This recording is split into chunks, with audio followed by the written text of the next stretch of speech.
segunda de Pedro, por favor, hermanos. Capítulo 1.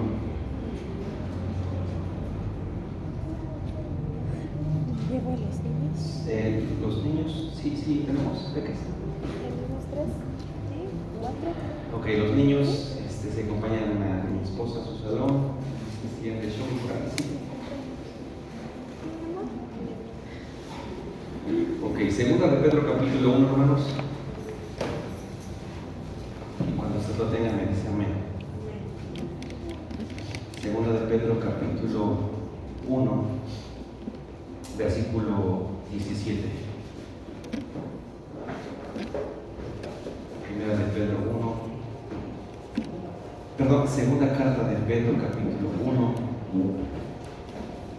Segunda carta de Pedro, capítulo 1, versículo 17. Cuando usted esté ahí, me dice amén.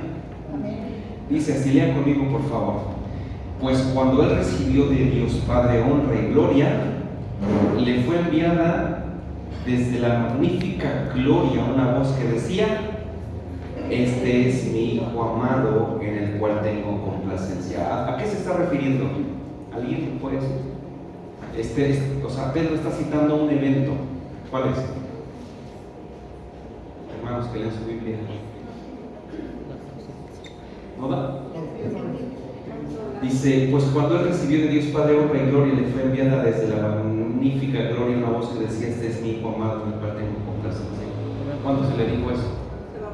Exactamente, está apuntando al bautismo, ¿ok? Y luego cita otra experiencia, verso 18. Y nosotros oímos esta voz enviada del cielo. ¿La voz de quién? O sea, la voz del Padre. Cuando estábamos con él en el monte santo. Y el evento que está haciendo referencia en el versículo 18 es la transfiguración, ¿ok? Dice, tenemos también la palabra profética más segura, a la cual hacéis bien estar atentos como una antorcha que alumbra en el lugar oscuro, hasta que el día esclarezca y el lucero de la mañana salga en vuestros corazones. Ocupe su lugar, hermanos. Nada está por encima de la palabra de Dios. Nada está por encima de la palabra de Dios. Nada sustituye la palabra de Dios.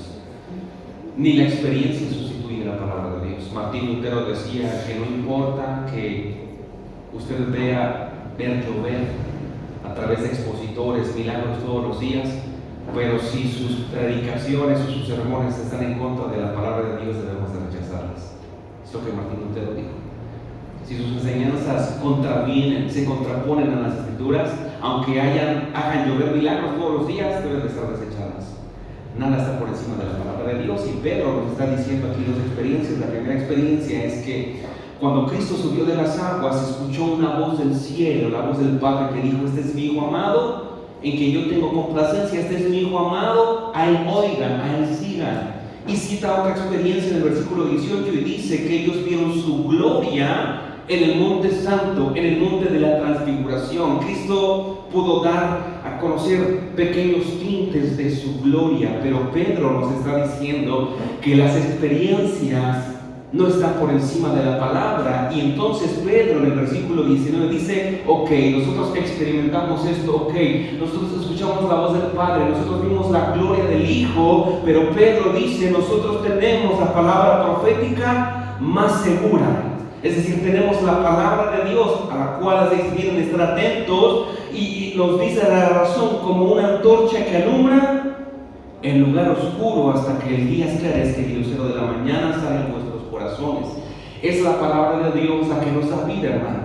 Es la palabra de Dios la que nos resucita. Es la palabra de Dios la que da vida a los muertos. Es la palabra de Dios la que es nuestro faro, es nuestra guía. La palabra de Dios es el ancla de nuestra fe. Lámpara es a mis pies tu palabra y lumbrera mi camino. La palabra de Dios nos marca el rumbo. La palabra de Dios nos determina cuál es la voluntad del Señor. Leímos hace 8 días el Salmo 19. Son más dulces, dice el salmista, y dice: más dulces que la miel, más preciosas que las piedras preciosas. Así que la palabra de Dios está por encima de todas las cosas. Y los reformadores es lo que querían hacer. Hoy vamos a ver la segunda parte de la miniserie, una herencia de la Reforma, y es la sola Escritura, y con esa terminamos esta miniserie. Nada está por encima de la palabra de Dios. La palabra de Dios es verdad. Juan 17:17 dice: santifícanos en tu verdad, pues tu palabra es la verdad. Su palabra es la que nos alumbró y nos dio vida, hermanos. Por eso Pedro dice, lleno del Espíritu Santo, que nosotros vimos esto, experimentamos esto, pero tenemos la palabra profética más segura. Tenemos seguridad en la palabra de Dios. Por eso el salmista en el Salmo 138:2 dice: me postraré hacia tu santo templo y alabaré tu nombre y tu misericordia y tu fidelidad. Estoy leyendo el Salmo 138, verso 2. Y dice: porque has engrandecido tu nombre y tu palabra por sobre todas las cosas. Engrandeció su nombre y su palabra por encima de todas las cosas. Y como ya lo he dicho, hermanos, este versículo nos dice que su palabra y su nombre, que ha engrandecido por sobre todas las cosas y que están entonces al mismo nivel. Esto nos comunica que si Dios es santo, su palabra ¿cómo es? Si la palabra de Dios, o si Dios es perfecto, su palabra ¿cómo es? Perfecta. Si Él es eterno, su palabra es eterna. Si Él es poderoso, su palabra es poderosa. Si Él da vida, su palabra da vida, porque Él es su palabra. Así es que las Escrituras son la única fuente de verdad. Los profetas en el Antiguo Testamento apelaron a ella, apelaron a sus promesas, apelaron a sus juicios. Los profetas en el Antiguo Testamento no decían yo digo, o yo soñé, o yo declaro, o yo decreto. ¿Cuál es la palabra que los profetas decían en el Antiguo Testamento? Alguien que lea su Biblia, ¿qué decían los profetas? Antes de decir una palabra, Jehová dijo, el Señor dice. No eran sus palabras, eran palabras de Dios. Cristo y sus apóstoles en el Nuevo Testamento fundaron sus enseñanzas a través de la Escritura. Cristo citó al Antiguo Testamento, Cristo le dio validez al Antiguo Testamento. ¿Oíste qué fue dicho? Pero yo os digo. Le preguntaron acerca del divorcio, ¿y Cristo qué dijo? Bueno, ¿qué dijo Moisés? ¿Citando qué? Génesis. La Biblia afirma más de 2500 veces que Dios es el autor de lo que está escrito en la palabra. La expresión, escuche, la expresión palabra de Dios aparece más de 40 veces en el Nuevo Testamento. Sus escritos son de igual inspiración y son de igual autoridad que el Nuevo Testamento. Se les da esa categoría de palabra de Dios. De hecho, Pedro dice que había unos escritos de Pablo que eran difíciles de entender, como las otras escrituras. Pedro hace referencia que lo que Pablo escribió era palabra de Dios. El mensaje que enseñaron los apóstoles, fue la palabra que recibieron los samaritanos en Hechos 8:14, y fue la palabra que recibieron los gentiles, Hechos 11:1. Las escrituras demandan ser autosuficientes, se declaran inerrantes, infalibles, todopoderosas. Además, la palabra de Dios es activa, es verdadera, es poderosa, es viva y eficaz, es purificadora, es nutritiva y es santificadora. Las descripciones que les acabo de decir tienen su soporte escritural, pero por cuestiones del tiempo no lo voy a decir. Esa es la palabra de Dios, la palabra profética más segura. Así que en el tiempo de los pre-reformadores como Wycliffe, como Hus, como Savonarola, la palabra de Dios había sido secuestrada. Le habían puesto un sello, le habían puesto un cerrojo, le habían puesto un candado. Nadie podía estudiar las escrituras salvo los poderosos, los ricos y el clero. Así que lo que hicieron los pre-reformadores y los reformadores como Martín Lutero y Juan Calvino es traer la palabra de Dios en el centro del sermón, el centro de la predicación, y sobre todo, mis amados hermanos, que cada vida y que cada miembro de la familia pudiera tener la palabra de Dios, no solamente en su casa, no solamente en su hogar, sino que permeara su mente y sino que permeara su corazón. Te lo vamos a ver con un hombre que se dedicó a traducir la palabra de Dios para que desde el niño más pequeño hasta el hombre más anciano y que peinaba las canas pudiera tener la palabra de Dios. Porque como lo dije al principio, la palabra de Dios es la que nos da claridad, abre nuestros ojos, ¿no es verdad? Nos dice quién es Dios y quiénes somos nosotros. Podemos conocer al Señor a través de su palabra. Por eso lo he citado algunas veces. El salmista dice: cuánto amo yo tu ley, todo el día es mi meditación. Este fin de semana estuvimos con hombres y mujeres que nos compartieron la palabra y que pudimos nosotros ver la pasión, el amor que tienen por la palabra de Dios. Hombres que Dios usa poderosamente, hombres que que llevan años en el ministerio y no dejan de estudiar y no dejan de aprender y nos ministran con la palabra y podemos ver la pasión y esa pasión se contagia y ese amor por la palabra se contagia. Por eso decía John Piper que cuando él subía y daba un sermón, su objetivo principal era presentar a Cristo y que Cristo fuera al centro de su sermón y que Cristo pudiera impregnar las mentes y los corazones de sus oyentes. Hermanos, enamorémonos de la palabra de Dios. ¿Recuerdan lo que dijo Moisés en el Salmo 90? Enséñame a contar mis días. Era un hombre ancianito y todavía le dijo al Señor: enséñame, quiero aprender. Es la palabra de Dios, hermano. Hombres, repito, como Lutero y como Calvino querían eso, que la palabra de Dios estuviera en la mente y en el corazón de las personas, porque solamente es a través del Evangelio que las personas son transformadas. Hermanos, venimos de unas celebraciones de personas que están cegadas por el enemigo y siguen celebrando la muerte. Y solamente es el Evangelio el que podrá hacer y logrará que esas personas salgan de esa cautividad y abran los ojos a la vida y la gloria que ofrece Cristo. Es a través de la palabra. Así que quiero echar rápidamente un vistazo a lo que en los tiempos de Lutero y Calvino se venía arrastrando, a lo que había sustituido la palabra de Dios. Tenemos, por ejemplo, la transubstanciación. ¿Alguien sabe qué es la transubstanciación? La transubstanciación se consolidó en un concilio de Letrán en el año 1215, y la transubstanciación básicamente es lo que hacen los sacerdotes cuando dan la Eucaristía, es decir, la hostia y el vino. Y ellos apuntan a que cuando el feligrés está mordiendo la hostia y está tomando el vino, literalmente, escucha esto, literalmente se están comiendo el cuerpo y la sangre de Cristo. Literalmente, no simbólicamente. Es como si Cristo volviera a resucitar y morir otra vez. Así como dijo alguien,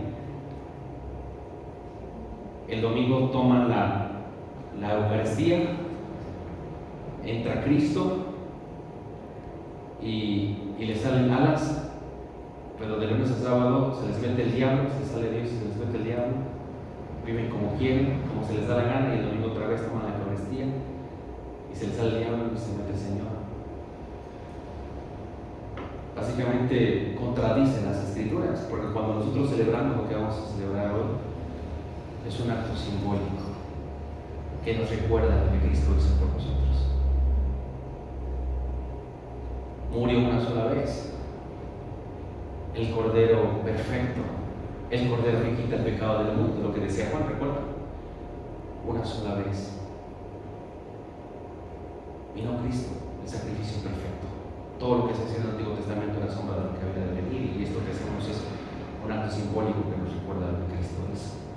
Así que tenemos la transubstanciación, tenemos la veneración de imágenes y reliquias. Se consolidó esto en el segundo concilio de Nicea en el año 787, y esta adoración a imágenes y a reliquias, incluso a huesos de mártires, contradice la palabra de Dios, porque la palabra de Dios dice que debemos adorar a ¿quién? A un único Dios, a un Dios en tres personas, que no debemos de postrarnos a ninguna imagen ni hacernos ninguna imagen. Así que contradice la palabra de Dios y contradice el segundo mandamiento. Otra cosa que sustituyó la palabra de Dios fue el celibato sacerdotal, que se consolidó en el año 1074.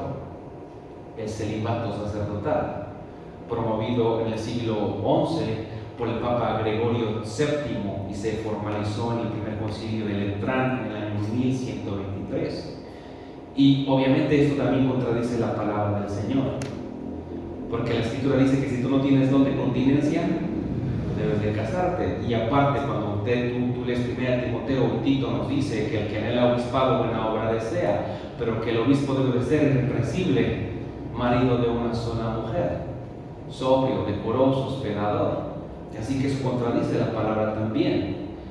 Por eso vemos en los monasterios registros de abortos, ¿no? Por eso vemos pedofilia en el sacerdocio y cosas como esas. Vemos pecado de índole sexual, porque esto contradice las Escrituras y La sabiduría del Señor que nos dice: hey, cásate. En cuarto lugar, la primacía papal y la infalibilidad del Papa. Comenzó a pujarse esto en el año 1054 y en años posteriores. Así que se enseña que el Papa tiene jurisdicción suprema y es infalible en cuestiones de fe y moral. Al hablar es cátedra, es decir, lo que dice el Papa sentado en su silla papal, eso es ley. Y algunos creen que eso es de inspiración divina, y incluso se cree que eso está por encima incluso de lo que la palabra de Dios dice y de lo que Dios dice. Porque es el vicario, porque es el mensajero, porque el Papa es santísimo, es excelentísimo. Así que lo que se dice es ley. Se fue desarrollando en el cisma de la Iglesia Ortodoxa en el año 1054 y se definió como dogma en el año 1870.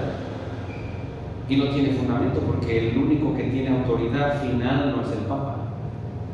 Y de nuestro lado tampoco los pastores. ¿Quién es el que tiene la autoridad final? Dios, su palabra.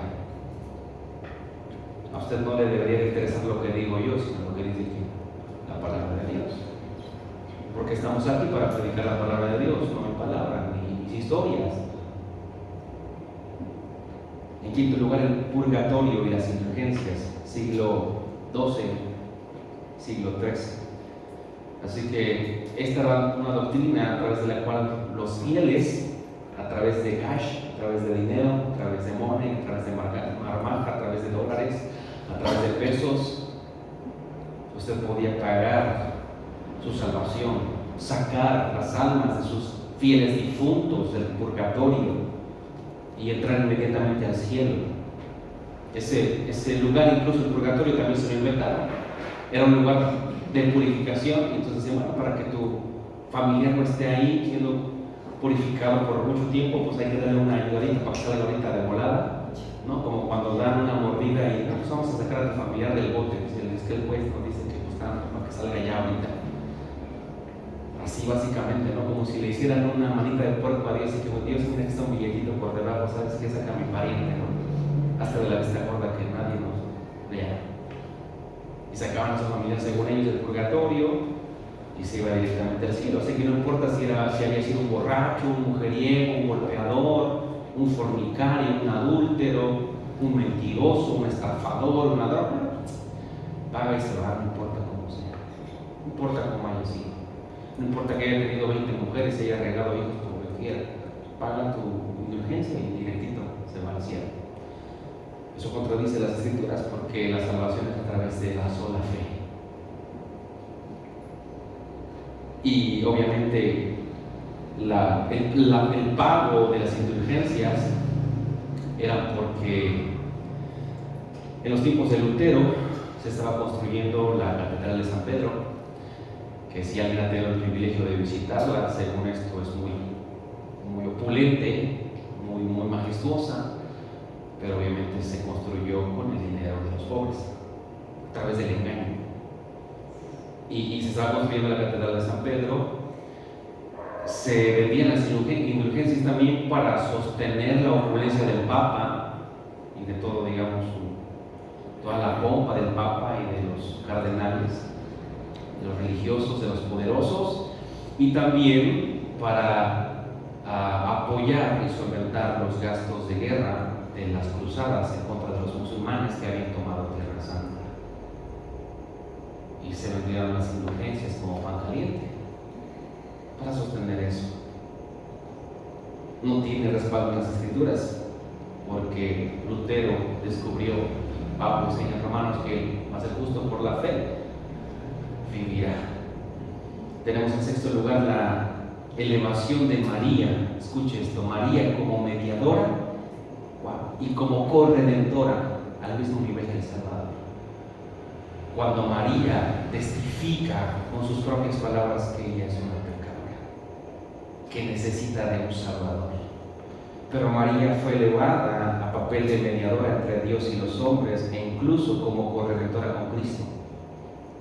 Si el que murió en la cruz por nuestros pecados fue el Señor. Y un hombre como nosotros, o una mujer como ella, no puede limpiarnos ni pagar el precio. Porque el precio de nuestras ofensas era infinito, porque habíamos ofendido a un Dios que es infinito, que es santo. Así que se llevó a María mediadora y corredentora, y cuando la Escritura nos dice que el único mediador entre Dios y los hombres es Jesucristo. Y en último lugar, hay muchos hermanos, pero les estoy dando solamente esta lista. Puede usted buscar muchas otras cosas, pero la última que quiero citar es la Inquisición.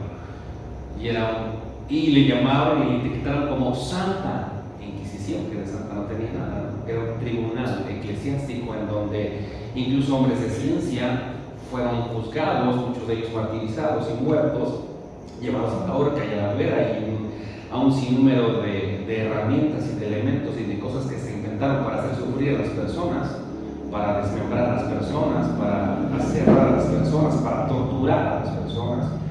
Así que hombres de ciencia fueron torturados ahí, hombres de fe fueron torturados ahí, y supuestamente la Inquisición fue apoyada o construida en ese tiempo para perseguir a los que ellos etiquetaban como los herejes. Y curiosamente los herejes eran los que proclamaban la verdad de las Escrituras, los que tenían por delante el temor de las Escrituras, la reverencia de las Escrituras, la pasión por la palabra, la pasión por la verdad, por sacar a la verdad de la oscuridad. Ellos eran los herejes. Así que ese era el panorama en los tiempos de Lutero. Así que el Papa León X, en los tiempos de Lutero, como lo dije en su momento, necesitaba dinero para mantener su corte lujosa, para combatir a los turcos, a los musulmanes mediante las cruzadas y construir la Basílica de San Pedro para lograr sus fines. Promulgó entonces la venta de las indulgencias, el ofrecimiento de la salvación, el perdón de pecados a través del dinero. Y como lo vimos hace 8 días, ejemplificado aquí en una pequeña obra, el hombre que escogió para ir y proclamar la venta de las indulgencias fue un monje dominico llamado Juan Tetzel. Y miren, le voy a leer el discurso de Tetzel, porque no hay nada nuevo que salga debajo del sol, quizás usted lo ha escuchado. Él iba de lugar en lugar, de pueblo en pueblo, dando este discurso motivacional. Y decía, y cito: las indulgencias son la dádiva más sublime y preciosa de Dios. Esta cruz, y tenía él una cruz, tiene tanta eficacia como la misma cruz de Cristo. Venid y adquirir vuestras indulgencias, que perdonarán vuestros pecados, aun aquellos que pensáis cometer en el futuro. Wow.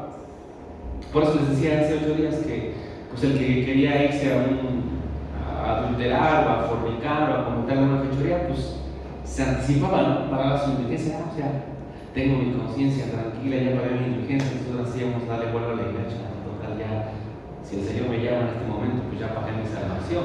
Así que él decía, incluso las que ustedes piensan cometer en el futuro, creedme, con estas indulgencias he salvado más almas. Escuche esto: he salvado más almas que el mismísimo apóstol Pedro con sus discursos. No hay pecado que no pueda ser perdonado, aun si alguno, escuche, hubiese violado a la mismísima Santísima Virgen María. Wow. Pagad bien y seréis perdonados. Escuchad, ni siquiera de arrepentimiento necesitas. Además, las indulgencias salvan no solamente a los vivos, sino también salvan a los muertos. ¿Ya no escuchan a vuestros familiares que gritan desde el abismo? Y que gritan y claman: sáquenme de este horrible martirio. Con una moneda entonces podrán salir sus familiares, y ustedes no quieren dar dinero. En cuanto suene la moneda del cofre, el alma de su ser querido sale inmediatamente del purgatorio. Y luego decía: gentes torpes, casi bestias, que no comprenden la gracia que se les concede. El cuello está abierto de par en par y ahora podéis asegurar la salvación. No sean duros, solamente con un real de plata y nuestro difunto saldrá del purgatorio. Y luego otra vez apelaba a ese discurso, a mover a través de los versos, de la elocuencia, las conciencias y las masas. y decía: yo seré justificado en el día del juicio, pero ustedes van a ser condenados por no dar una sola moneda. Y pues la gente decía: pues ¿qué doy? No tengo nada. Y decía: no tienen más que el vestido que traen. O sea, no hay cash, no hay dinero. No hay dinero en la billetera. Lo acabaron todo en la quincena o en la conferencia por su causa, ya no traen nada. Bueno, entonces vendan lo que tienen, vendan su vestido y reciban esta gracia. ¿Sabéis por qué el Papa les da esta gracia?, preguntaba. Porque está construyendo la Basílica de San Pedro y no habrá otra igual en este mundo. ¿No sabéis que los restos de San Pedro y de San Pablo, y otra vez apelaba a la conciencia, están ahí? Se están mojando, decía. Se ensucian de polvo. Los van a dejar ahí en el polvo. Y luego citaba: bienaventurados los ojos que ven y los que oís. Traed, decía. Y se bajaba de la tarima, echaba una moneda en el cofre, se volvía a subir para motivarlos. ¿Qué cree que hacía la gente? La gente, por desesperación, movidos, influenciados, motivados, terapiados, vendían lo que tenían. No había gente la gente era pobre, la gente no tenía para comer y vendía lo que tenía, con tal de obtener salvación para ellos y para sus seres queridos, para su abuelita, para su madre, para su hermano, para su esposo, para su esposa. Así que los confesionarios quedaban vacíos. Ya no había clamor ni oración, no había arrepentimiento, y la gente iba y pagaba. Así que cuando Tetzel llega a donde está Lutero, Tetzel era dominico y Lutero era un monje agustino, y por la exposición de la palabra de Dios, Lutero escribe sus 95 tesis, que las tesis son básicamente como enunciados de cosas que él quería o se quería en ese tiempo que se llevara a discusión, como premisas.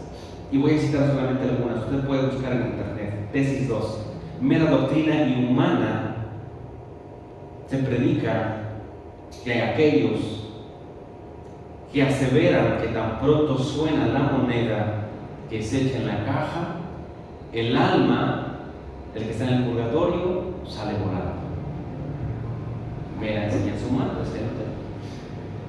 Tesis 5: el Papa no tiene ni la voluntad ni el poder de perdonar ninguna culpa, sino únicamente de confirmar que han sido perdonados por Dios.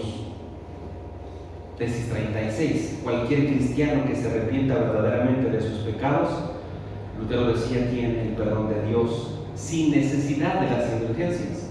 Tesis 37: todo cristiano verdadero, vivo o muerto, tiene parte de la herencia de Cristo sin necesidad de las indulgencias. Y Lutero apuntaba solamente a través del arrepentimiento. Tesis 50: debe enseñarse a los cristianos que si el Papa conociera las exigencias de los predicadores de indulgencias, preferiría que la Basílica de San Pedro se redujese a cenizas antes que construirla con la piel y la carne y los huesos de sus ovejas. Evidentemente esta tesis 50 era un asunto de sarcasmo hacia el Papa, porque el Papa sabía lo que estaba haciendo. Tesis 52: vana es la confianza en la salvación por medio de una carta de indulgencias, aunque el comisario o hasta el mismo Papa pusiera su alma como prenda. Es decir, el Papa no puede ayudarte, no puede salvarte, nadie. El hombre más poderoso no puede hacerlo, solamente el Señor. Tesis 54: se ofende la palabra de Dios cuando en el sermón se da igual o más tiempo que las indulgencias. Y como ahorita vamos a ver, pues también tenemos lo nuestro de nuestro lado, ¿no? Porque a veces en las iglesias se da más tiempo a otras cosas, a la música, a la diversión, a los juegos, incluso a los chistes y a un montón de cosas. Y hermano, pues aquí se nos fue el tiempo. Pues tenía usted 1 hora para predicar, pero ya hicimos un montón de cosas, así que tiene 10 minutos. tesis 62, el único tesoro de la iglesia es el evangelio de la gracia de Dios y de la gracia de Jesucristo. Y la tesis 82 dice, ¿por qué el Papa, en forma de pregunta, no vacía el purgatorio por simple y puro amor santo de las almas que están ahí? ¿Ok? ¿Quiere sacarlo? Pues tiene poder para hacerlo por puro amor, no creo que por dinero. Cristo nos vino a sacar de las tinieblas y nos trasladó a su luz admirable, y estos con sus negligencias nos volvieron a meter para supuestamente sacarlas a través del dinero. Este tipo de cosas que vimos habían sustituido la palabra de Dios. Así que en pleno siglo XXI hay cosas que han sustituido la palabra de Dios. Y le voy a dar 4 cosas. La primera, la tradición ha sustituido la palabra de Dios. La tradición en nuestros días ha sustituido la palabra de Dios. La tradición ahora se convierte en ley. Mire lo que dice Marcos capítulo 7, verso 3. Marcos 7, 3. Así que le voy a dar 4 aspectos que han sustituido la palabra de Dios. Puede haber muchos, pero 4. Sale para que se los grabe. La primera, la tradición ha sustituido la palabra de Dios. La tradición se pone por encima de la palabra de Dios. Así que esto en los tiempos de Jesús, Él lo proclamó, y esto es lo que sucede en nuestros días. No hay nada nuevo que se haga debajo del sol. Marcos 7, verso 3. Dice, ¿por qué los fariseos, y voy a ser enfático en algunas cosas que habla Jesús, para que usted entienda de lo que estoy hablando? Dice, ¿por qué los fariseos y todos los judíos, aferrándose a la tradición? ¿Está ahí en pantalla? Dice, aferrándose, y note que dice, ¿a qué? ¿A la palabra? No, dice, a la tradición de los ancianos, y muchas veces no se lavan las manos, no comen. Y volviendo de la plaza, si no se lavan, no comen. Y luego dice, y otras muchas cosas hay que tomaron para guardar. Y cita, como el lavamiento de los vasos de beber, y de los jarros, y de los utensilios de metal, y de los lechos. Así que había un montón de cosas que habían ellos creado, un sistema. Miren, ellos tenían que observar 613 mandamientos. No solamente son 10 mandamientos, sino 613 mandamientos. ¿Se imagina usted observar 613 mandamientos? Cuando nosotros hacemos el evangelismo y les preguntamos a las personas, ¿conocen los 10 mandamientos? Sí. ¿Los has guardado a las personas en sí? Y empezamos a citar los mandamientos y las personas terminan concluyendo, no, usted no ha guardado los mandamientos. Ahora imagínense ustedes guardar 613 mandamientos y que a través de esos 613 mandamientos ellos pensaran que tenían que observarlos, o que podían observarlos, o que los estaban observando para ganar su salvación y el favor de Dios. Así que no contentos con eso, decían, como en la parte de la ley, algo en la ley, se me olvidó preguntarle a mi esposa, es cuando se encuentra una serie como de lagunas en la ley, ellos les ponen un parchecito a la ley. No sé cómo se llaman estas. ¿Vale? Bueno, se llama vacío legal, pero ellos hacen como unas adecuaciones a la ley, no recuerdo cómo se llama, se lo preguntamos a mi esposa al final, pero ellos hacen una serie de formulaciones para decir, bueno, es que la ley no es clara en esta parte y entonces tenemos esto, como una especie de enmienda. Entonces, eso es lo que hacían básicamente los fariseos. Bueno, para evitar fallar, como decimos en buen mexicano, es mejor que sobre y que no falte. Bueno, pues entonces, como que no es claro esto. Por ejemplo, creo que lo citan en alguna ocasión. La escritura dice que debían de descansar, que debían tomar reposo, que debían de honrar el día de reposo. Pero ellos decían, bueno, ¿qué es trabajar? ¿Qué es reposar? Y decían, bueno, pues para no fallarle. Entonces, y de hecho uno de los predicadores nos comentaba acá en las conferencias, que en el Shabbat, por ejemplo, en las zonas en donde hay elevadores, si tú vives en un edificio y tú vives en el piso 23, el día sábado, el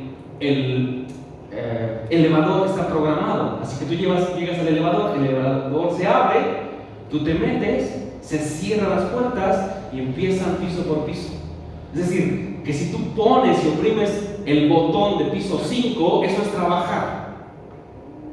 Así que entonces el elevador está programado, y si tú vives en el piso 23, tienes que esperar que el elevador vaya 1, se abre la puerta, se cierra, 2, se abre la puerta, se cierra, 3, se abre la puerta, hasta llegar a tu piso. Porque oprimir el botón es trabajar. Arrastrar una silla es trabajar. Lo he citado alguna vez, lo dice David Tanner en uno de sus libros. David Tanner, que de hecho fue uno de los que fue compartir la palabra, que los judíos, si una de sus gallinas pone huevo en el Shabbat, violó el sábado. Eso sí, matan a la gallina por haber violado el sábado, pero se comen el huevo. No es día de nuestro trabajo, pero lo guardan. Cosas así hacían, y Cristo está aquí dándonos una lista. Se lavan las manos, el lavamiento de los jarros. Y luego verso 5 dice: le preguntaron pues los fariseos y los escribas, ¿por qué tus discípulos no andan conforme a quién? ¿Conforme a la palabra? ¿Conforme a los mandamientos? ¿Conforme a qué? Conforme a la tradición. Así que me han puesto la tradición por encima de qué? De la palabra. Conforme a la tradición de los ancianos, sino que comen pan con manos inmundas. Respondiendo, él les dijo: hipócritas, bien profetizó de vosotros Isaías, como está escrito: este pueblo de labios me honra, mas su corazón está lejos de mí, pues en vano me honran, enseñando como doctrinas mandamientos de qué? De hombres. Porque dejando el mandamiento de Dios, os aferráis a las tradiciones de los hombres, los lavamientos de los jarros, y cita otra vez, de los vasos de beber, y hacéis otras muchas cosas semejantes. Les decía también: bien invalidáis el mandamiento de Dios para guardar vuestras tradiciones. Así que las tradiciones estaban por encima de la palabra de Dios. Los mandamientos de hombres, reglas de hombres, restricciones de hombres. Y no hay nada nuevo que se haga debajo del sol. Hombres pre-reformadores denunciaron esto. William Tyndale, usted lo puede buscar en internet, William Tyndale fue el primer traductor de la Biblia al inglés, y fue un sacerdote que evidentemente abrió su mente y su corazón a la palabra de Dios en traducir la Biblia al inglés a partir de textos griegos y hebreos. Estudió en Oxford, en la misma universidad donde había estudiado John Wycliffe, otro de los reformadores, unos 120 años antes de Wycliffe. Y se cree que los escritos de Wycliffe, la proclamación de Wycliffe, la defensa por la verdad de Wycliffe, sedujo, motivó a Tyndale a hacer lo mismo. Y en una ocasión, platicando con un sacerdote sobre la importancia de estudiar la Biblia, ese sacerdote le dijo: escuchen esto, será o sería mejor estar sin la ley de Dios que sin la ley del Papa. Eso le contestó el sacerdote. Yo prefiero la ley del Papa. Lo que dice el Papa es ley. Lo que dice el Papa está por encima de la palabra de Dios. Sería mejor quedarnos sin la palabra de Dios que sin la ley del Papa. Y Tyndale le contestó: desafío al Papa y a todas sus leyes, y si Dios me lo permite, algún día haré posible que el muchacho que maneja el arado en Inglaterra sepa más de las Escrituras que el mismísimo Papa. Y Dios lo usó para traducir la Biblia. La distribuyó en barriles, en cajas, a través de ropa, de sacos de harina, es decir, ideó muchas maneras y muchos medios para que la palabra de Dios llegara a las manos de las personas. Descubrió muchas de ellas, fueron confiscadas antes de que entraran al país y a las manos de las personas, pero sí, mucha palabra de Dios llegó a las personas. Tyndale fue capturado y ejecutado en el año 1536. Primero lo ahorcaron y después quemaron su cuerpo. Pero él, por la pasión de la palabra, entregó su vida para que esta palabra de Dios llegara a los corazones y a las personas, porque habían sustituido la palabra de Dios por sus tradiciones. Y de nuestro lado y en nuestro tiempo es lo mismo. Hay personas que dicen: es que debes de orar 1 hora, 2 horas, 5 horas, porque si no, Dios no te escucha y eres un pecador. ¿Dice eso la palabra de Dios? Hermanos, debes de orar postrado, hincado, porque si no, Dios no te escucha. ¿Eso dice la palabra de Dios? Evidentemente nosotros oramos, nos rendimos, nos postramos. Evidentemente, si tu cuerpo y tu salud te lo permite, ora a Dios, póstrate delante de Él, glorifica su nombre de rodillas. Pero si no puedes hacerlo, si tu fuerza no te lo permite, quiere decir entonces que si tú oras de pie o estás sentado, Dios no te escucha. No, si Dios te escucha, sí. Ayunar de ciertas formas. Hay iglesias en las que el culto es con una estructura muy rígida. Tienes que cantar una hora, tienes que orar otra hora, tienes que predicar otra hora, porque si no lo haces, entonces Dios no se agrada de eso. Hay iglesias incluso que cambian el orden. De repente es primero la oración, luego la predicación, después la alabanza. No hay un orden en la escritura con respecto a eso.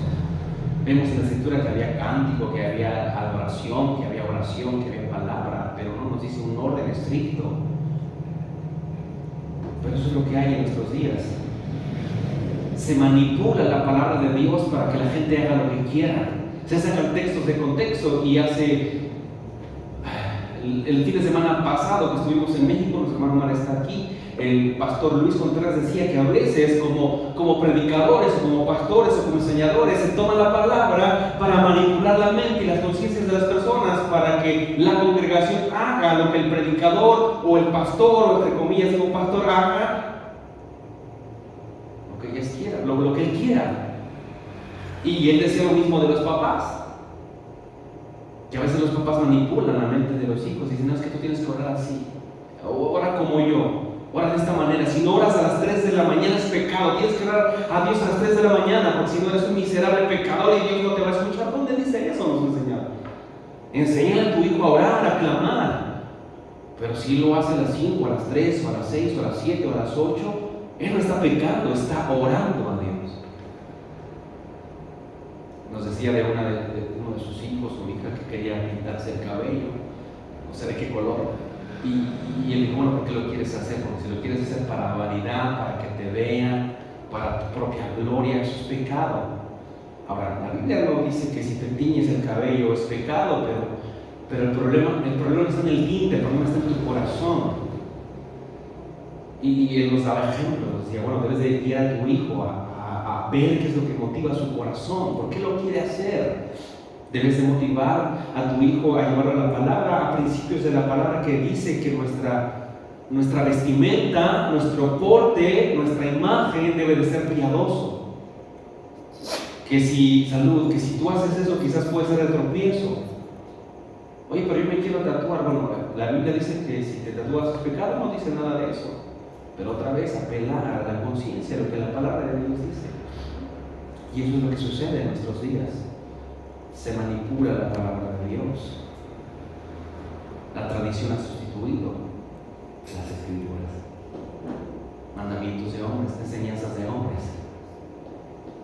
En segundo lugar, no solamente la tradición, sino el mundo también ha sustituido la palabra.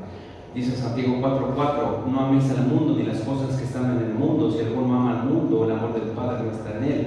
Porque todo lo que hay en el mundo, y cita, los deseos de la carne, los deseos de los ojos y la vanagloria de la vida no provienen del Padre, sino del mundo. Y escuche esto, el mundo pasa, también sus deseos, y luego dice, pero el que hace la voluntad de Dios permanece para siempre. Así que no solamente la tradición ha sustituido la palabra, sino que el mundo también, y le voy a dar algunos ejemplos.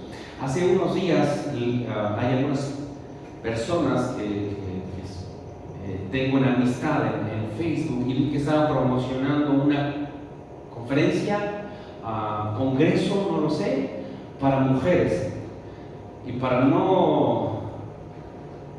me voy a reservar el nombre del congreso. Pero yo abrí la descripción y decía, tal mujer, tal nombre, viene de tal lugar, estudió psicología clínica, y tal mujer y luego decía, tal mujer con tal nombre que viene de tal lado, ha visitado tantos países alrededor del mundo transformando mentes y corazones. Y digo, wow, pues que no, el que transforma mentes y corazones es el Señor, ese es a donde yo sé, o a menos que a eso haya cambiado. Y decía, profundizó sus estudios en asuntos de sanidad del alma. Yo sé que lo único que sana el alma es la palabra de Dios. Así que ahora, hermanos, también vi un evento de un movimiento grande aquí en México, y la persona que estaba predicando no era un pastor, era un psicólogo, era un evento cristiano. O sea que ahora resulta que en los púlpitos hay psicólogos, hay psicólogas, hay clínicas del alma, coaching. Así que el pastor ahora es un gurú y los músicos son artistas. El mundo. Tenemos una cultura del espectáculo, luces, humo, sonido. Ponemos un montón de bocinas, contratamos un grupo, hasta se hacen sus frasecitas, ¿no? El grupo hace su ambiente y luego cuando se van bajando los músicos, le dicen al predicador: mira, ya te dejé encendido el escenario, ya el fuego, ahí de ti si lo apagas, ¿no? Esta es la plataforma encendida. Tenemos milagros y profecías, evidentemente falsos. Apelan a los sentimientos, a la emoción, a la manipulación. Un día alguien estaba predicando, supuesto profeta, entró un joven y le dijo: el Señor me dice, él iba entrando, pero no sabía ni qué onda. Dijo: el Señor me dice que esa mujer, esa señorita que está ahí, va a ser tu esposa. Hasta donde yo sé, no se ha casado.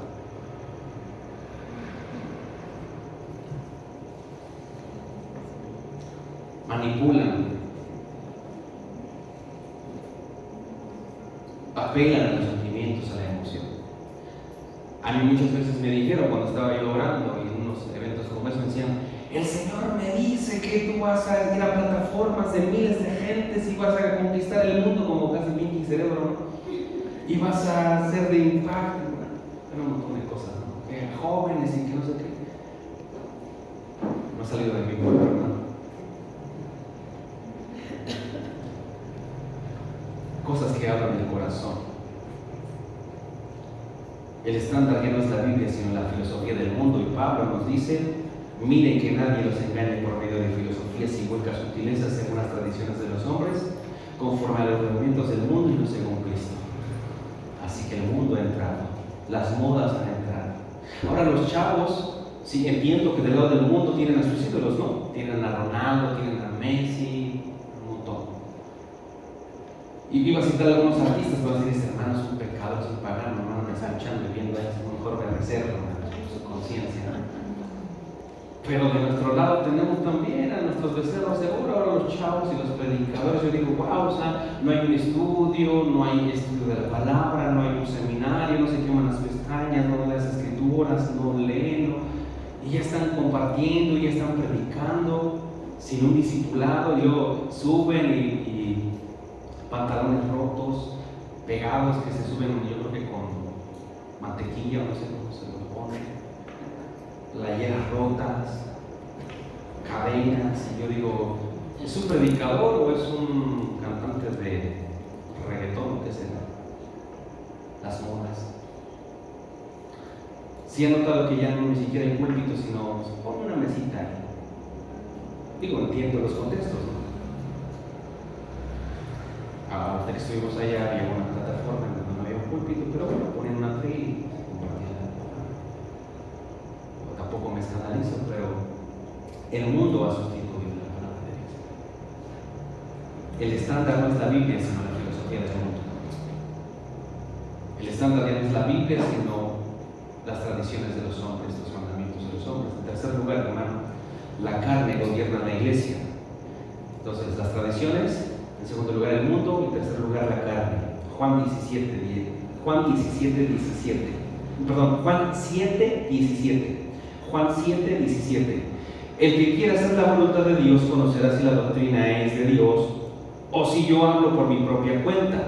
El que habla por su propia cuenta, dice el verso 18, su propia gloria busca.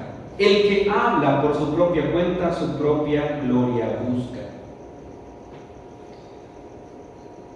Cuando Lutero visitó Roma, quedó decepcionado de Roma, dolido por Roma, asqueado por Roma. Y Lutero dijo: Roma es un circo, Roma es una cloaca, se vende cualquier cosa. Sexo, y después del sexo, salvación. Existen burdeles para clérigos, Una iglesia que muestra más amor por las monedas por las que Judas vendió a nuestro Señor que por el arrepentimiento y la fe. Cuando me dice monje, dice creí que el hábito me haría santo, pero me han hecho doctor en teología y estoy tentado a pensar que esta toga me hará un sabio. Ya una vez Dios habló, y lo decía con sarcasmo, a través de la boca de un asno, y tal vez lo haga de nuevo. Pero les diré lo que pienso. ¿Quién de ustedes ha ido a Roma? ¿Compraron una indulgencia? Les preguntaba. Yo sí. Por un florín liberé a mi abuela del purgatorio, por el doble habría liberado a mi abuela y al tío Marcus, pero no tenía dinero. Así que tuvieron que quedarse por un momento ahí. Tenemos reliquias por toda la cristiandad. En España tenemos, y decía con sarcasmo, enterrados 18 de los 12 apóstoles. Aquí en Wittenberg tenemos lo mejor: pan de la última cena, leche de los pechos de la Virgen, una espina de oro de la frente de Cristo, clavos de la cruz de Cristo y otros 19.000 huesos sagrados. Incluso Tetzel envidiaría nuestra colección. La carne. No hay nada nuevo que salga debajo del sol. El que habla por su propia cuenta, su propia gloria busca. ¿Y qué tenemos de nuestro lado, hermanos? Tenemos brujería, tenemos esoterismo, tenemos sacos ungidos. El predicador se quita sus sacos, se lo avienta y por ahí van tirándose cayendo como 100 personas. Tenemos sal ungida, agua que traen del Jordán, lobo que sana, pócimas contra la envidia. Una vez vi un programa supuestamente cristiano que decía: no, pues si tienes envidia, pues aquí está esta pócima. Astillas de la cruz de Cristo, no sé qué tantas astillas han podido sacar, ¿no? Después de 2000 años. Tenemos eso en nuestros días. Tenemos estas frases de Dios me dijo. Son frases que salen de su propio corazón. Y como le dije al principio, los profetas, los que realmente son profetas, decían: el Señor dice, no yo digo. Es más, los que eran falsos, ¿qué les hacían? Los apedreaban y debían morir, ¿no? Por razón, un predicador llamado Elvis Carballosa dijo: faltarían piedras, no alcanzarían las piedras para matar a tantos falsos profetas. O qué tal la frase de yo declaro, yo decreto. Entonces ahora resulta que tu palabra tiene poder y no es la palabra de Dios. Ahora resulta que yo declaro, yo decreto. Esas palabras, yo declaro, yo decreto, quitan a Dios de su trono, le quitan a Dios el atributo de soberanía, y entonces el soberano y el rey y Dios es la boca del hombre, son mis labios, es lo que yo digo. Y entonces lo que yo digo, Dios lo tiene que escuchar, y entonces Dios se convierte en mi criado, en mi sirviente, y Dios tiene que hacer lo que yo digo, porque mi boca tiene poder. Así que el soberano soy yo. Y Dios tiene que esto, sí, mijito, ok, a la orden. ¿Qué es lo que quieres? Eso es lo que hace esto, y hace un lado obviamente su soberanía. Cuando trata de hacer un lado su soberanía, porque Dios es soberano, Dios sigue sentado en su trono. Y si mi boca tiene poder y autoridad, entonces ¿para qué quiero a Dios? ¿No? Si yo puedo hacer lo que yo quiera con mis labios, ¿para qué quiero a Dios? ¿En dónde está la humillación? ¿En dónde está el arrepentimiento? ¿En dónde está la oración? Quitan todo eso, ya no hay oración. O vemos a Pedro y a los apóstoles diciendo: yo ato, yo arrebato. ¿Vemos haciendo eso? ¿Vemos a Pedro haciendo eso? No. ¿Qué hizo Pedro en Pentecostés después de que recibió el Espíritu Santo? Se puso en pie y con autoridad predicó la palabra de Dios. No dijo Dios me dijo, no dijo yo ato, no dijo yo arrebato. Citó la palabra de Dios. Le invito a que lea el discurso de Pedro, Hechos capítulo 2, con papel y lápiz, y vea la cantidad de referencias del Antiguo Testamento que Pedro pone en su discurso en el día de Pentecostés, porque Pedro conocía la palabra. No vamos a Pedro haciendo eso. Y como bien dijo Miguel Núñez, ¿qué es eso de yo arrebato?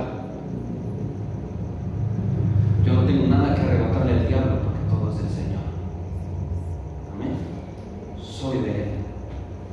Tenemos reuniones donde se promueve el entretenimiento, discos cristianas, reuniones sociales para jóvenes, donde pueden encontrar a la idónea. Igual que lo que hace el mundo, o sea, se deja fuera la palabra de Dios, se deja fuera las escrituras. Yo estoy de acuerdo que eventos de jóvenes tienen que hacerse pensando en que nuestros jóvenes puedan buscar a alguien, un jovencito o jovencita que sea cristiana o cristiano, pero eso no debe de ser lo que va por delante. Lo que va por delante debe ser la palabra de Dios. Santificar el corazón de nuestros jóvenes con la palabra de Dios, para que vean entonces a la idónea o al idóneo con los ojos de la palabra de Dios, con un trato santo. ¿Me estoy explicando, hermanos? Con un trato de respeto. No se predica la santidad, el arrepentimiento ni la comunión con Dios. He escuchado a predicadores muy famosos, me omito su nombre, pero un argentino muy famoso en los Estados Unidos que acabo de escuchar que está ofreciendo el cielo para musulmanes, católicos, hinduistas, budistas, para todos. El cielo es para aquellos que se arrepienten. Y en cuarto lugar, hermano, la infiltración del enemigo. Entonces ya vimos las tradiciones, ya vimos el mundo, ya vimos la carne, y en último lugar, hermano, el enemigo. El enemigo ha sustituido, ha querido sustituir la palabra de Dios. 1 Timoteo 4:1, pero el Espíritu dice claramente que en los posteriores tiempos algunos apostatarán de la fe, escuchando a espíritus engañadores. Y escuche esto, espíritus engañadores y a doctrinas de demonios. O sea que el enemigo tiene también su doctrina. Por eso en segunda carta de Timoteo 4:1 Pablo le dice: te encarezco delante de Dios y del Señor Jesucristo, que juzgará a los vivos y a los muertos en su manifestación en su reino. ¿Qué le pide? Que declare, que decrete, que ate, que arrebate. ¿Qué le pide? Verso 2. ¿Está ahí? Segunda de Timoteo 4:2. ¿Qué dice? Es segunda, 4:2.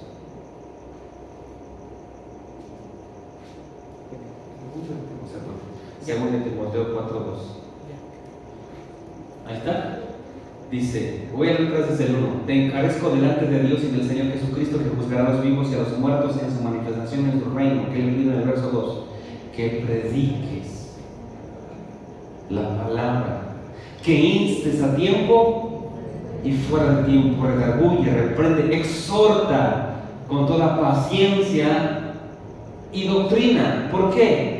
Porque vendrá tiempo cuando no sufrirá la sana doctrina, sino que teniendo comezón de oír se amontonarán maestros conforme a sus propias concupiscencias, se apartarán de la verdad del oído y se volverán a las fábulas, es decir, a las mentiras. Dirán cosas de su propio corazón para sacar ventaja, para sacar ganancia deshonesta. Para identificar entonces a los falsos de los verdaderos, ¿qué se necesita? La palabra de Dios. Conocer la verdad. ¿Cómo identifican las personas un billete verdadero de un falso? Conociendo el verdadero, conociendo la calidad del papel, la construcción. Este billete es el bueno, es el verdadero, pero este es falso. Para identificar entonces la verdad del error, ¿qué necesitamos nosotros, hermano? ¿Chistes en el púlpito? ¿Historias? Necesitamos la palabra de Dios. Para diferenciar un falso maestro de un verdadero, ¿qué necesitamos conocer? La palabra de Dios. Con razón Spurgeon decía que vendría tiempos en los que los púlpitos se llenarían de payasos y no de predicadores, y que esos payasos entretendrían gracias a las cabras, porque lo que hace un pastor es predicarle a ovejas. Así que tenemos ejemplos como aquellos que dicen que somos dioses o que somos Jehová Junior. ¿O qué tal está el pago de coberturas? O sea, tenemos una serie de Tetzel modernos que dicen: si no diezmas, te vas a ir al infierno. ¿Dónde dice eso la palabra de Dios? Si no diezmas, estás en maldición. Trae tu semilla, pacta. Tu familiar está enfermo, como decía Lutero. Bueno, ¿por qué? Si tú tienes esa llamada del Señor de sanar a los enfermos, pues ¿por qué no lo haces simplemente por amor? Yo tengo la capacidad de sanar, yo tengo el don de sanidad, pero para que tu enfermo se sane, ven y siembra tu semilla y pacta. ¿Cuántos cayeron en esas mentiras? Trae una prenda de tu familiar enfermo y ponla ahí en la pantalla de la televisión, y el santo hombre de Dios, el profeta, va a extender su mano, y lo vamos a hacer de manera simbólica, así que va a extender su mano y tú vas a poner la prenda de tu enfermo, y entonces simbólicamente le va a tocar y le va a ungir, y después de eso se la pones a tu familiar y va a sanar. Pero lo que tienes que hacer es pactar, es sembrar, es siembra tu semilla para tener sanidad y salvación. En los tiempos de Lutero, los confesionarios quedaban vacíos porque la gente prefería pagar antes de orar y arrepentirse. Y la gente en nuestro tiempo prefiere pagar antes de venir delante de la presencia de Dios a postrarse con un corazón contrito y humillado, pidiéndole al Señor que sane o pidiéndole al Señor que nos salve. Por eso termino con esto. Lutero fue mandado llamar por el emperador Carlos V, el emperador más poderoso del mundo conocido. El emperador Carlos V, ese que les dije de los chocolates de los Chávez, el emperador del Sacro Imperio Romano Germánico, el hombre más poderoso, que estaba por encima de los papas. Emperador de Alemania, Austria y Países Bajos. Y Lutero se presenta delante de él, delante de muchos hombres, delante del Papa, delante de clérigos, delante de gente de autoridad, porque el juicio que hicieron a Lutero fue un juicio no solamente religioso, sino político. Imagínate que te mandan llamar delante de Vladimir Putin y te dicen: estos libros que acabas de escribir son una herejía, son blasfemia. Porque lo que le hicieron a Lutero no fue: a ver, explícanos, a ver, dinos, queremos que nos instruyas, que nos enseñes. No, ellos querían saber que queremos escucharte. Ellos querían que él se retractara de lo que había escrito, porque ellos habían tachado sus escritos como herejes. Simplemente lo expusieron ante estos hombres, ante esta multitud, ante este tribunal. Entonces imagínate que te ponen delante de un hombre poderoso y te dicen: a ver, explícanos, esto es tuyo. Y yo estaría temblando. Él sabía a qué se enfrentaba y qué es lo que iba a recibir: la muerte, si él se negaba. Y ayudado por el Señor, de hecho, les invito, les mandé que el año pasado la película de Lutero, les voy a mandar, véanla otra vez. Y él dijo: concédame un tiempo. Él ora al Señor, al siguiente día le pregunta lo mismo: son tus escritos, escuche, ¿eres el autor de estos escritos? Y él dice: yo soy. Y él dice: no puedo renunciar a mis obras porque no son todas iguales. Primero están los libros donde escribo la vida y la fe cristiana de una forma sencilla, hasta que mis adversarios han declarado que son útiles. Renunciar a estas obras es algo impensable, porque sería renunciar a verdades cristianas aceptables. Mi segundo grupo de obras está dirigido contra la doctrina viciada y la vida disipada de los papas pasados y presentes. Por las leyes del Papa y la doctrina de los hombres, la conciencia de los fieles ha sido miserablemente ofendida y desgarrada. Si me retracto de estos libros, solo añadiré más poder a la tiranía y abriré no solo las ventanas, sino las puertas de esta gran impiedad. En el tercer grupo, escrito contra particulares e individuos que apoyan la tiranía de Roma y han agredido mis esfuerzos por animar a la piedad hacia Cristo. Confieso que he escrito con mucha dureza, pero soy humano y puedo errar. Y Lutero añadió: probadme basados en las Sagradas Escrituras y renunciaré a mi obra y arrojaré mis libros al fuego. Y le dijeron: ¿te retractas o no te retractas? No queremos que nos expliques. Y él respondió y dijo: No os responderé a menos que me convenzan con las escrituras y con argumentos de la razón, con la razón pura, no mediante papas y concilios que a menudo se han contradicho entre sí. Mi conciencia está cautiva de la palabra de Dios y actuar en contra de mi conciencia no es correcto ni sano, así que no puedo, pero tampoco quiero retractarme. No puedo y no quiero. Aquí estoy, que Dios me ayude. Wow. Pasión por la palabra de Dios. Así que la iglesia necesita ser reformada porque hay cosas que han sustituido la palabra de Dios. Por eso termino con lo que Pedro dijo, según de Pedro 2:19. Tenemos la palabra profética más segura, la cual hacéis bien en estar atentos como una antorcha que alumbra el lugar oscuro hasta que el día esclarezca y el lucero de la mañana salga en vuestros corazones.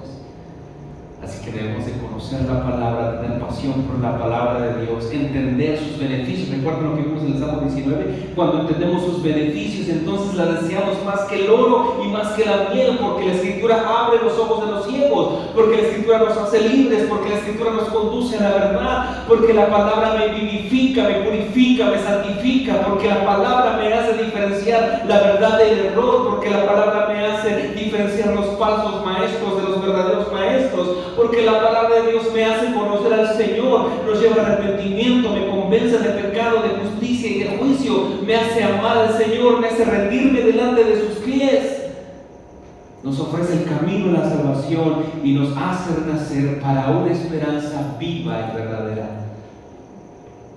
Así que, hermanos, pongamos la palabra de Dios en el centro del púlpito de este lugar, en el centro de nuestras mentes y de nuestros corazones.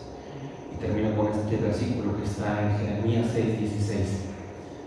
Así dijo Jehová: paraos en los caminos. Jeremías 6:16. Paraos en los caminos y miren y pregunten por la senda antigua, ¿cuál es el buen camino? Y una vez que les respondan cuál es el buen camino, ¿qué debemos hacer? Jeremías 6:16 dice: anden por él. Párense en los caminos, miren, pregunten cuál es la senda antigua, cuál es el buen camino, y anden por él. Y el resultado de eso es, cuando nosotros caminamos en la verdad, ¿cuál es el resultado? Y hallaréis descanso para vuestra alma. ¿Pero qué respondió el pueblo? Mas ellos dijeron: no andaremos. Es lo que sucede en nuestros días. Seamos fieles a la palabra de Dios, hermanos, y andemos y caminemos en su verdad, porque la lámpara es en mis pies su palabra y lumbrera en mi camino. Padre, gracias te damos. Ayúdanos, Señor, a